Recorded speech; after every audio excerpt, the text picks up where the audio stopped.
Hi, I'm Nancy Devine for quiltsocial.com. Today we're going to make a friend, and his name is Percy. He's a snowman and he's paper pieced. And that sounds a little complicated, but it's not really. He's actually a series of 3 paper piece snowballs. His arms are made of wire covered with floral tape. I recycled a sock that had a hole in it, but the cuff was okay. And he's sitting on a wooden base that's painted with some texturized sparkle snow. Oh, and I love his nose. It's actually a skewer, a bamboo skewer painted orange. The materials you're going to need are some scrap fabric. I used white tone on tone. You can use almost any white fabric, but I found that tone on tone adds a little bit of texture and interest. But try to avoid using anything that might have a yellow background because it tends to muddy this look of the snowball. You'll also need some sewing scissors, a thimble, a contrast thread. I'm using brown here just so that I can see the basting stitches, and some white or off-white sewing thread. The needles that we're using today are quilting sharps, and I've got both sizes 9 and 10, and I tend to like using 10 because it gives us a nice short stitch, but you could still hold it comfortably. So let's get started. So what you're going to do is trace or print out your templates. I've used photo paper. It makes the template a bit more durable and you'll be able to reuse them. So if you're finding when you get to the fabric portion of the day and the template's sliding around too much on you, you can use a little bit of glue. Just give it a quick swipe just from a glue stick and you can glue it down onto the fabric. But I've done this a while now, so I'm pretty good at keeping it straight. So what you're going to do is put the template in the center of probably about that looks about a 3x3 square of fabric. And you're going to cut, leaving about a 1/4 inch seam allowance all the way around your template.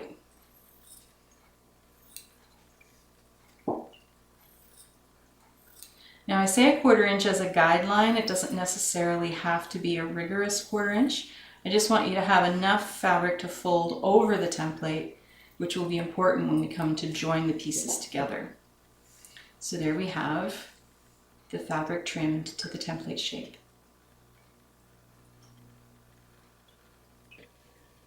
So we have our shape and our fabric trimmed to within a 1/4 inch of each other. So what we're going to do is we're going to take the first side and fold it tight to the paper. So you don't have to crease it or anything, but it's folded tight to the paper. And then this top corner here folds down like this. So you've got a pretty defined point. Then you're going to take your contrast thread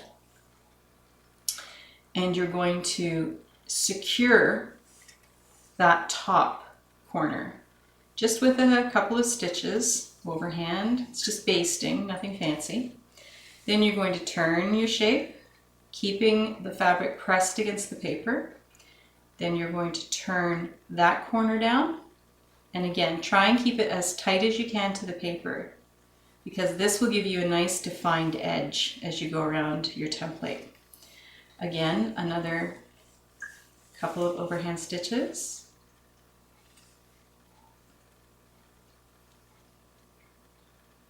Fold that corner in nice and tight. If you're finding it difficult to keep the shape controlled, you can use some paper clips to secure the corner until you get the stitch into the corner to secure it. I find that the paper clips get in the way for me, but it's up to yourself. As you're going around, you'll notice that the fabric underneath the paper is getting tighter and tighter, and that's what you want. But you don't want to pull so much that it distorts the paper. So it's a little bit of a fine balance. This is what it'll look like if you pull too tight. You see it makes a little bit of a bow. You don't want to do that. So keep it as flat as possible as you're going around the edges. You might also find that as you're coming towards the end, it's getting a little trickier to keep the paper tight, but that's okay. You can just sort of force the issue. It's most important that the fabric is tight to the paper. This will give you a nice defined edge and make it far easier to piece the papers together when we get to that stage. Okay, so now you're at the end and you're going to go through that corner one more time. So it's going to look like there's 2 stitches at the very top. So there you have it. You can see that all the sides are not bowed, but they are defined on the other side. Then what you're going to do is you're going to clip off this thread and leave yourself a little bit of a tail, because then you know where you began. So we have our fabric and paper joined together, and this is the arrangement that you're going to be using to join them. It looks like a flower, but because these are pentagons, they fold up and eventually create a sphere. So what we're going to do is we'll thread our needle with some white. I've got off white here, some white thread, and then we join them together.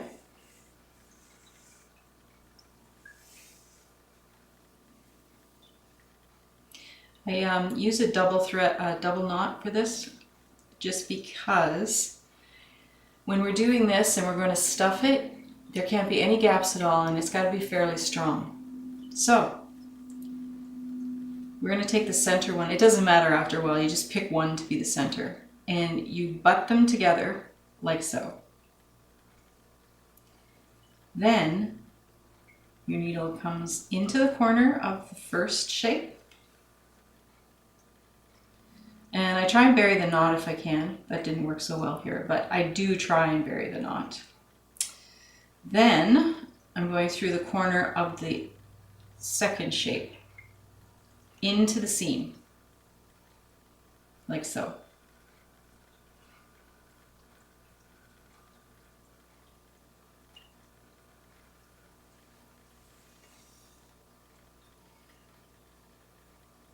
Now I'm not going through the paper, I'm actually going through the seams of both pieces, right on the edge and into the fold where the paper meets the fabric. And I'm just doing a blind stitch or a ladder stitch, I guess, back and forth between the 2 pieces. The important thing to remember here is to try and keep the stitches buried and not visible, and also not to pull too tight. If you pull too tightly, eventually it ends up making the seam quite noticeable without meaning to. This is a step that requires some time and some patience, but it's the best way to achieve a tiny, tight stitch.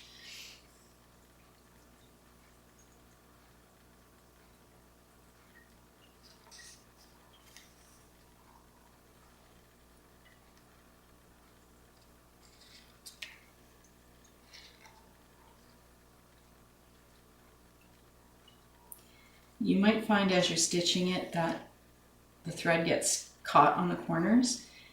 If that bothers you, you can do a much shorter thread.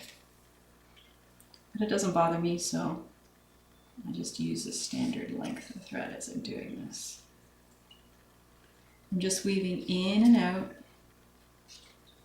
on the very edges between the fabric and the paper. As you're getting to the edge, you can kind of let go of the corner because it's pretty secure by now.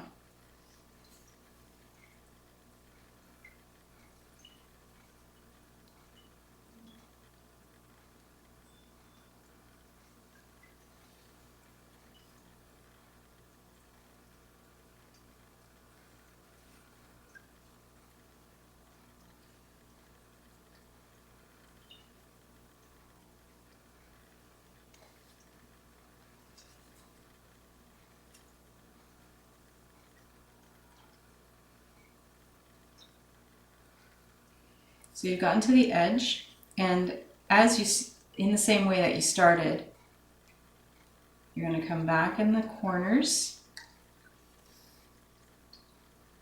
and I do an extra couple of stitches on each corner. It reinforces it a little bit, I find, and also helps to keep those basting stitches flat.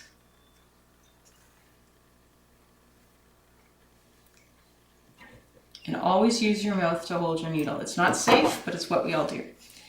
So there you have it. You've got this join, and then when you look on the side, or on the right side, you can't really see the stitches at all, and that's what you want to achieve.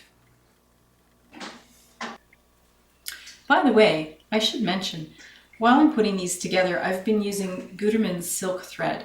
And the reason I like using this is it's quite strong, and there's not a lot of bulk to it. It also comes off the reel fairly straight, and it doesn't tend to kink up as much as regular polyester or cotton thread. The other thing that I've been using is a silicone thimble. Now, I know some of you are groaning right now at the very thought of using a thimble. These are really, really comfortable, and I have them in just about every area where I sew. It's important to use a thimble on this project, particularly because you're using both paper and fabric, and it tends to make kind of a tough seam to get through. And because these needles are fine, you could really injure yourself quite easily. So if you can find some of these thimbles, pick a few of them up because they're really quite good. So I've changed colors on you simply because it's much easier to see what the next steps are if we're dealing with some colored templates in fabric. So this is what it looks like here. You've got sort of two flower shapes, and your paper is behind here.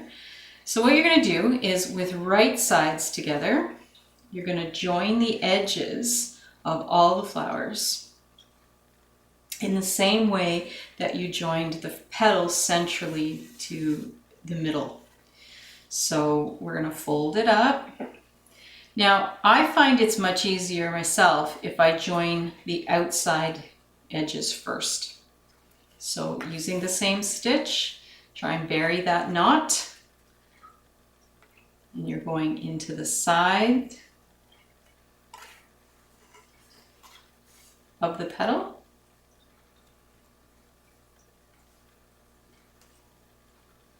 Again, we're not going to pull too hard.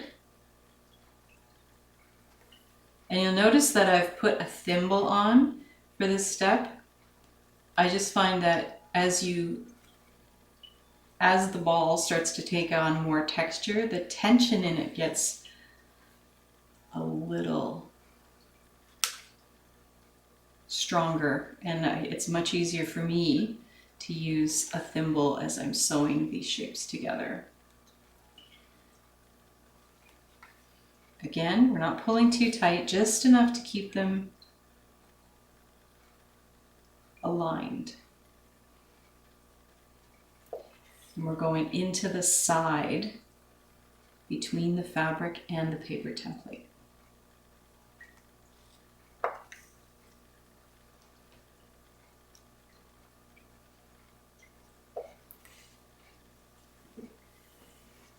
Take your time with this. Again, we want tiny stitches. They don't even have to be that pretty because mostly they're hidden.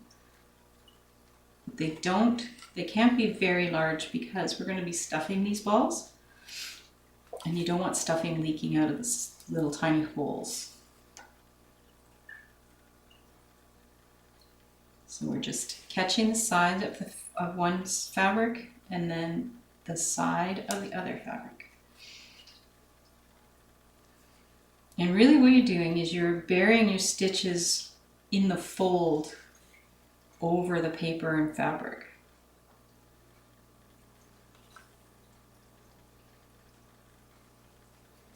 Back and forth, weaving in and out between the two fabrics.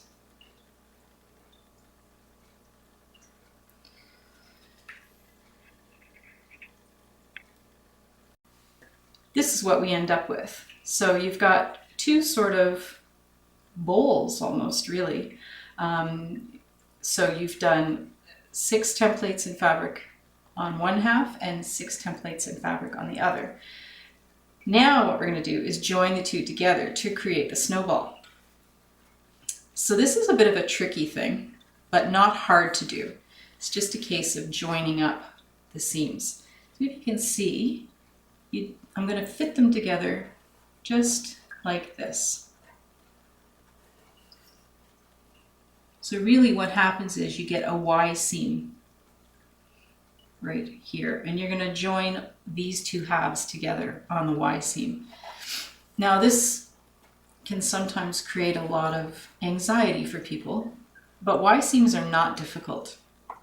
Most important thing about doing it is to make sure that you've gone through one side first, just in the same way we've put all of the other pieces together.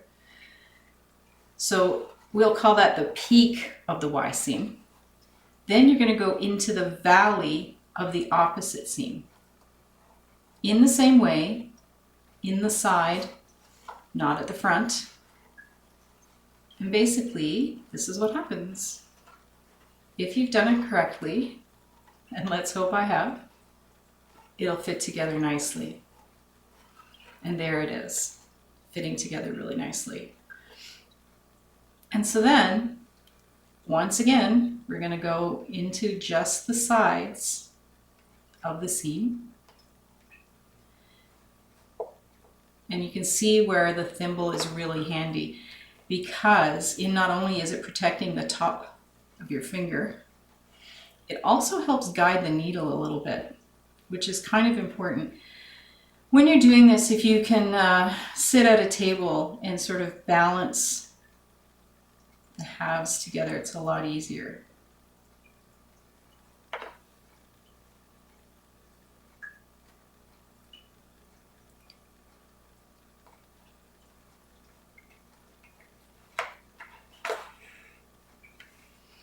Okay, so we get it started.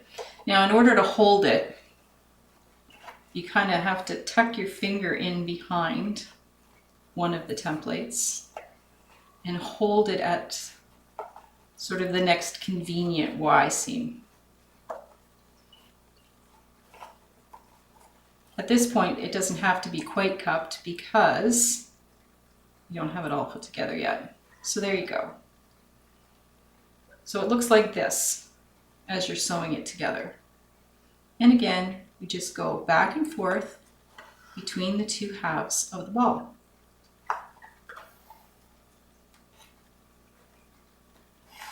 In the midst, or in the middle rather, of this seam between the paper and the fabric. And again, we're not pulling too tightly, and we're doing small stitches because once this is stuffed, you don't want any of the fiber fill leaking out.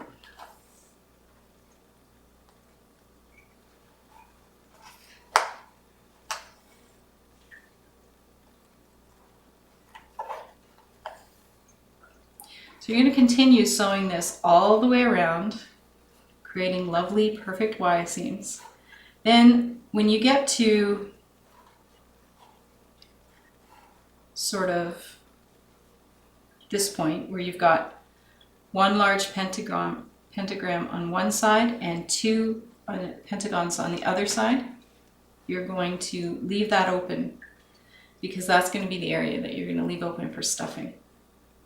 Once it's all put together, you're going to remove all of your paper.